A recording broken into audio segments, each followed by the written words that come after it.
ఇష్టమైన చోట, ప్రేమ ఉన్న చోట కష్టం కూడా ఎలా ఉంటుంది? రైట్? దేవునికి స్తోత్రం. ప్రారంభంలో భర్త ఒక కూర అడిగితే భార్య 3 కూరలు చేసిద్ది. అసలు కష్టం ఫీల్ అయిద్దా? దేవునికి స్తోత్రం.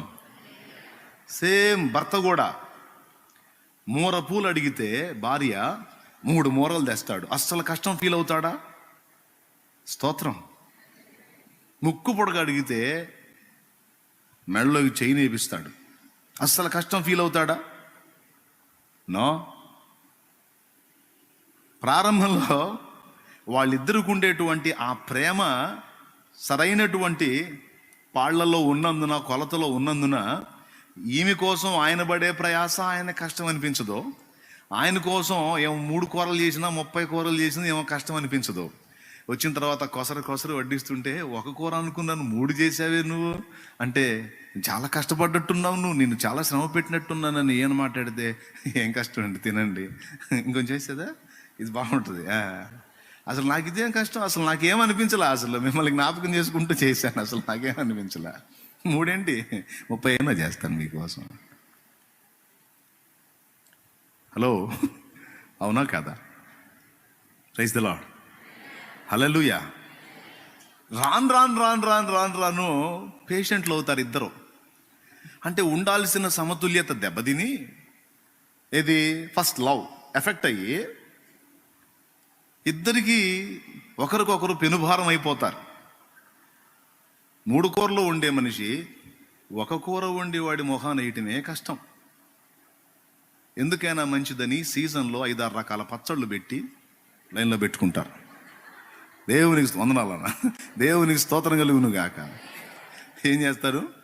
5-6 రకాల పచ్చళ్ళు చేసి జాడీలుగా పెట్టుకొని లైన్లో పెట్టుకుంటారు. ఎప్పుడు ఈ విధవాయికి 3-4 రకాల కూరలు యాడ్ చేసి పెట్టేది. ఒక్కోసారి ఏం చేస్తుంది తెలుసా? ఏ కూర వండకపోతే ఏ టీవీ సీరియల్ చూస్తానో ఎందులోనో లేదా పిచ్చాపాటి మీటింగులోనో ఉండి కూర చేయటం వల్ల కాలేదనుకో, కొంతమంది తెలివైన వాళ్ళు భర్త వచ్చేటప్పటికి అట్లా వండుకుంటారు. ఏమ్మాయి ఏంది అలా పండుకున్నా, ఏంది కొంచెం బాగాలేదు, కూర కొట్టింది, ఇప్పుడు ఏం చేయాలి? అరే బాగాలేదా, ఏమన్నా హాస్పిటల్లో చూపించమంటుందా? ఏం అవసరం లేదండి, కాసేపు అట్లా రెస్ట్ తీసుకుంటే తగ్గిపోతుంది. మీకేం కూర చేయలేకపోయానని బాధగా ఉన్నా, అరే ఏం పర్వాలేదు, జాడీలో పచ్చళ్ళు ఉన్నాయి వేసుకుంటా. కొంతమంది ఈ టైపులో కవర్ చేస్తే కొంతమంది డైరెక్ట్గానే చెబుతారు, కూర చేయలే, ఏంది రోజు చేయట్లేదా, ఏంది పచ్చడి వేసుకొని తిను. హల్లెలూయా. యథార్థం మాట్లాడుకుందాం, అవునా కదా? మన దైనందిన జీవితంలోనే బోల్డన్ని బ్రతుకు పాఠాలు, ఆ బ్రతుకు పాఠాల్లోనే ఆత్మీయ పాఠాలు కూడా బోల్డన్ని ఉన్నాయి సరిగ్గా ఆలోచిస్తే. స్తోత్రం చెప్తారు గట్టిగా. ఏం దెబ్బతింది? మనుషులు ఆ మనుషులే కదా. ప్రారంభంలో 3 కూరలు ఇబ్బంది కలిగిన వ్యక్తికి చివరిలో 1 కూర చేయటం కూడా కష్టమైపోయింది. ఎందుకు? ఆ 1 కూర చేసేటప్పుడు కూడా ఎన్నిసార్లు ఆ బాండీలో వేయించేటప్పుడు ఆ కర్మాన్ని కొట్టిద్దో ఏమో తెలియదు. భర్త విషయం కూడా అంతే. అంతకుముందు ఎంత చేసినా కూడా ఆమెకి ఏముందమ్మా ఇదే ఉంది అనే మనిషి నీకోసం నా బతుకంతా ధారపోసాను కదా దరిద్రపుదాన అని సణుగుతా గొణుగుతా వాగుతా ఉంటాడు. ఎందుకు ఇద్దరు ఇట్లా పేషెంట్లు అయిపోయారు? ఫస్ట్ ఉన్న టైప్ ఇప్పుడు ఎందుకని లేరు? ఇద్దరికి ఏం రోగం వచ్చింది అంటే ప్రేమ అనేది తగ్గిపోయింది. ప్రేమ తగ్గినప్పుడు ఏది చేయాలన్నా మహా కష్టంగా ఉంటుంది. ఇప్పుడు సింపుల్గా అర్థమైద్ది. ప్రేమ ఫుల్గా ఉందనుకో ఎంతైనా చేయబుద్ధి అయిద్ది. ఏమీ నొప్పి అనిపించదు, ఏమీ ప్రయాసం అనిపించదు, ఏమీ కష్టం అనిపించదు, ఏమీ భారం అనిపించదు, ఏమీ ఇబ్బంది అనిపించదు. అది ఎప్పుడైతే ఎఫెక్ట్ అయిందో ఆటోమేటిక్గా అన్నీ కష్టమే. కనీసం సహజీవనం కూడా కష్టమే, కలిసి మాట్లాడటం కష్టమే, కలిసి గడపటం కష్టమే, కలిసి తినటం కష్టమే, కలిసి ఉండటం కష్టమే. చేస్తూ ఉంటారు, అన్నీ చేస్తూనే ఉంటారు. కుటుంబంలో బాధ్యతలు కదా, ఏం చేద్దాం, దొల్లిపోతుంది చేస్తున్నా అన్నట్టుగా ఉంటుంది.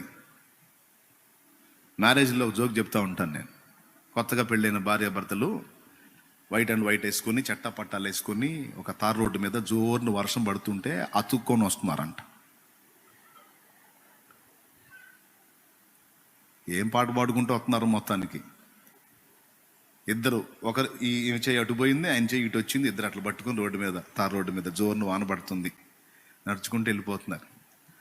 సేవకుడు సేవకురాలు ఇద్దరు ఒక పాక లాంటిది ఉంటే దానిలో ఉన్నారంట, వర్షం పడుతుందని. వాళ్ళు భార్యాభర్తలే, సేవకుడు సేవకురాలు.